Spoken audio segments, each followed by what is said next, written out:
Kallile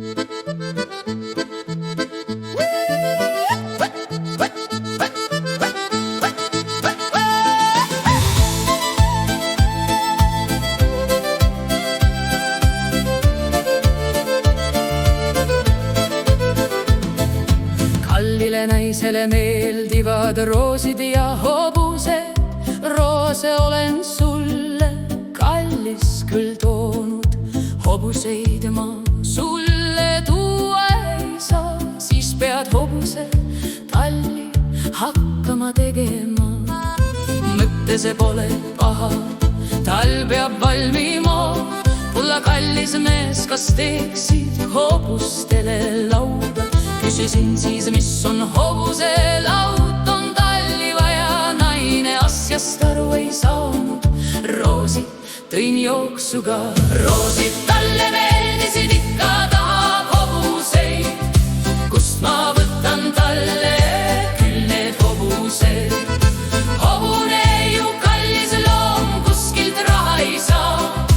Roosid saab õnneks nii sama soetada.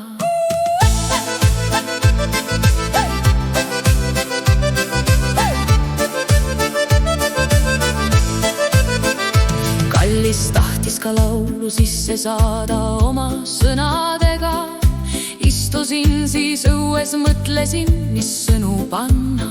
3 kaunist roosi ma kingiksin sulle.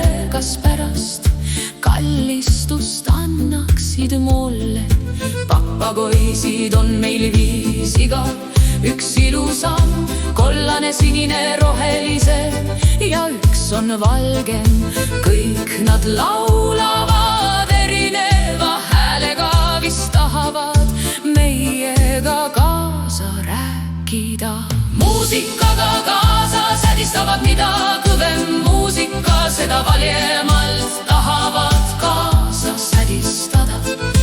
Vahest saab ka nendega rääkida, papagoidega mina räägin, siis pead nad hakkavad keerama.